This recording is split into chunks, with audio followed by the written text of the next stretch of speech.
Imaginez, un soir de janvier, une femme de 84 ans disparaît de chez elle en Arizona.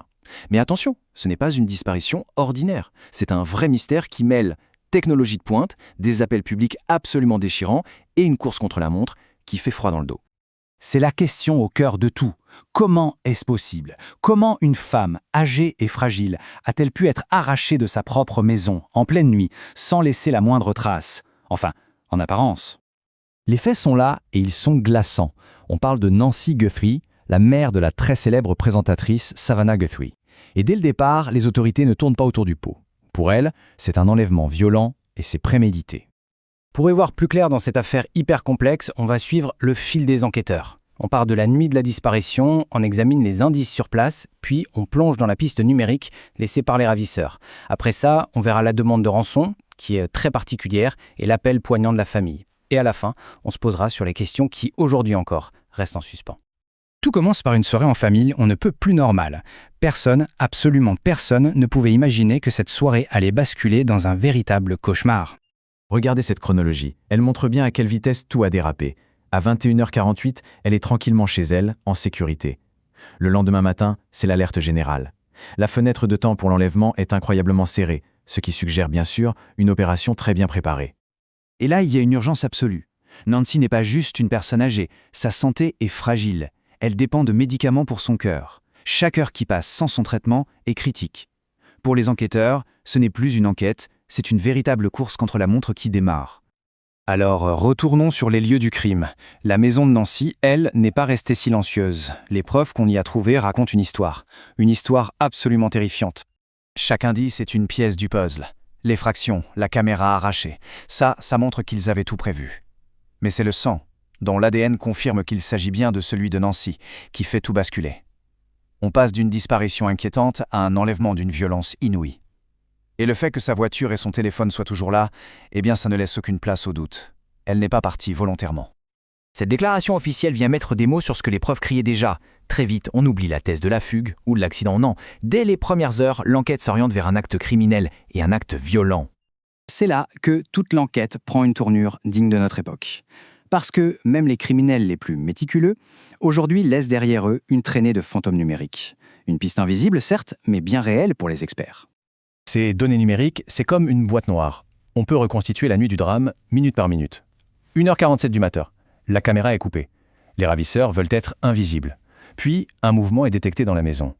Mais le moment le plus glaçant, c'est à 2h28, la déconnexion de l'application de son pacemaker. Ce détail technique, il est capital. Le pacemaker, il communique avec le téléphone via Bluetooth. Si la connexion est coupée, ça veut dire une seule chose, on l'a physiquement séparée de son téléphone. Pour les enquêteurs, c'est la preuve quasi certaine du moment exact où elle a été emmenée de force loin de chez elle. L'enlèvement est d'une précision quasi chirurgicale. Mais la suite, elle, plonge tout le monde dans le chaos le plus total. Une série de communications complètement déroutantes et une demande de rançon qui ne ressemble à rien de ce qu'on a déjà vu. La stratégie des ravisseurs est, pour le moins, inédite. Au lieu de rester discret, ils contactent les médias pour mettre une pression monstre. L'exigence de Bitcoin et les détails ultra précis sur la scène de crime, ça dresse le portrait de criminels qui sont à la fois calés en technologie et qui connaissent parfaitement les lieux. Et comme si ça ne suffisait pas, des opportunistes essayent de profiter de la situation. Les enquêteurs doivent donc se battre sur deux fronts. D'un côté, traquer les vrais ravisseurs, et de l'autre, démasquer les escrocs, comme cet homme en Californie qui, heureusement, a été vite arrêté. Face à ce silence radio et à cette confusion, la famille Guthrie prend une décision à la fois courageuse et risquée. Parler directement aux ravisseurs, en public, en utilisant les mêmes canaux qu'eux. Ça, c'est l'appel au secours du fils de Nancy, Cameron. On sent toute la frustration d'une famille qui n'a aucun moyen de communiquer, alors que c'est vital pour démarrer la moindre négociation et garder un semblant d'espoir. Mais cet appel y met en lumière un problème bien de notre époque. Avant, pour une preuve de vie, une photo, un enregistrement, ça suffisait. Mais aujourd'hui, avec l'intelligence artificielle, les deepfakes, comment être sûr à 100% que la personne est bien en vie? Savannah Guthrie résume parfaitement l'angoisse. La famille n'a pas juste besoin d'une preuve de vie, elle a besoin d'une preuve de vie irréfutable. Ça complique énormément les choses et ça montre à quel point la désinformation technologique peut être dangereuse. Et puis, soudain, un tournant. La famille annonce publiquement avoir reçu un message qu'elle juge crédible, en disant Nous paierons, elle envoie un signal très clair aux ravisseurs. La porte est ouverte, les négociations peuvent enfin commencer. Malgré cette petite lueur d'espoir, on est encore loin, très loin de la fin de l'histoire.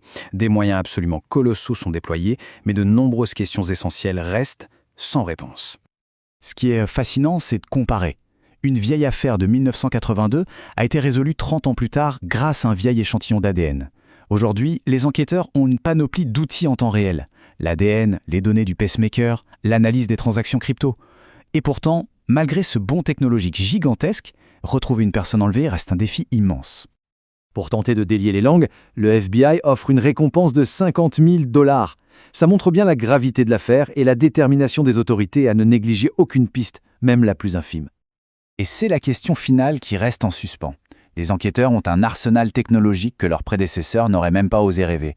Mais face à des criminels déterminés et face à la fragilité de la vie, est-ce que la technologie suffira ? Ou est-ce que ce mystère nous rappelle finalement les limites de nos outils les plus sophistiqués ?